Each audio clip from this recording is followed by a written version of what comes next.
Hi friends, रुचकर खाना खजाना या चॅनलमध्ये आपलं स्वागत आहे।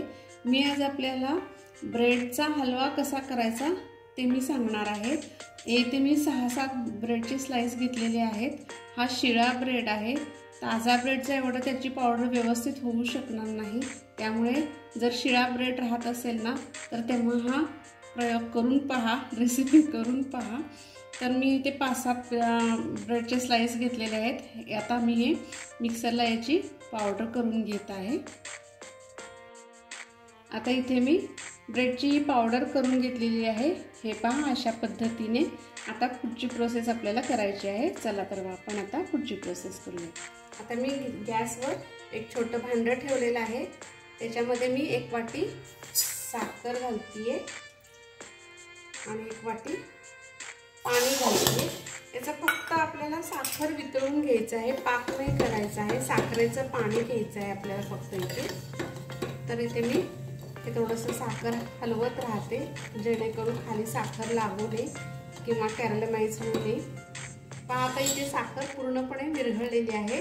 याच्यामध्ये थोडासा मी फूड कलर घालते, येलो कलर ॲड करते, जेणेकरून आपल्या हलव्याला छान असा कलर येईल।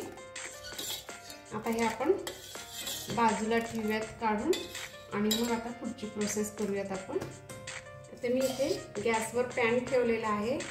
त्याच्यामध्ये मी आता साजूक तूप घालतीये, 1-2 चमचे मोठ्या चमच्याने, जेणेकरून आपला हलवा मस्त अगदी छान होईल।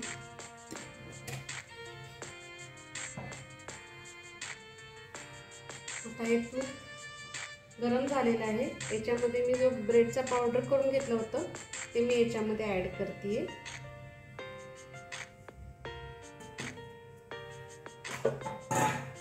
तो व्यवस्थित या तुपावर भाजून घ्यायचा आहे। ऑलरेडी ब्रेड भाजलेला असतो, पण थोडासा आपल्याला छान असा खरपूस थोडासा भाजून घ्यायचा आहे।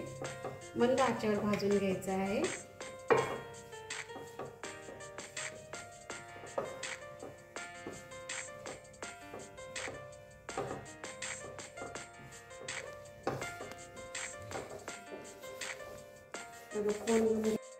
आता बऱ्यापैकी हा ब्रेड पावडर भाजून झालेला आहे बऱ्यापैकी। आता याच्यामध्ये मी थोडेसे बदामाचे तुकडे घालते। याच्याबरोबर ते बदामाचे तुकडे थोडेसे भाजले जातील, म्हणजे त्यांचा क्रंचीनेस कायम राहील। तुम्हाला आवडत असेल तर तुम्ही आधी तुपावर सुद्धा ते भाजून घेऊ शकता। अशा पद्धतीने थोडंसं अजून आपल्याला ही पावडर थोडीशी रोस्ट करून घ्यायची आहे।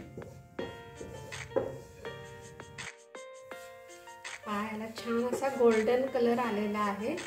आता याच्यामध्ये आपण जे साखरेचं पाणी केलं होतं ते याच्यामध्ये आपण आता ॲड करायचं आहे।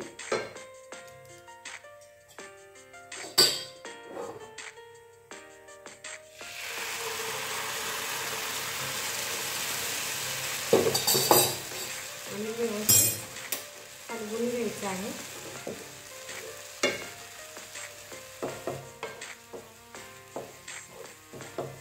आता हे साखरेचं पाणी आटेपर्यंत याला हलवत राहायचं आहे।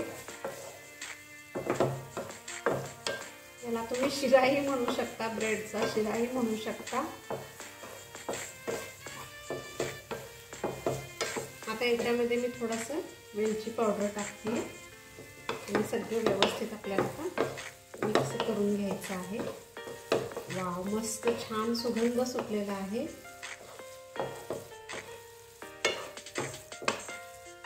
हे पहा, अशा पद्धतीने हा आपला ब्रेडचा हलवा तयार आहे।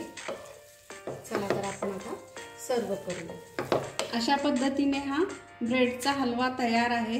अगदी नवीन शिकणाऱ्या मुलींना सुद्धा करायला अगदी सोपा हा पदार्थ आहे। गोडाचा पदार्थ अगदी ऐनवेळी कुणी पाहुणे आले तरी करायला हरकत नाही। तुम्ही एकदा आवर्जून करून पहा, नक्की करून पहा। मी थोडंसं आता इथे काजूनी गार्निश केलेलं आहे। आणि ही माझी रेसिपी जर तुम्हाला आवडली असेल तर माझ्या चॅनलला सबस्क्राईब करा, लाईक करा, शेअर करा, कमेंट करा, बेल आयकॉन जरूर प्रेस करा। थँक्यू।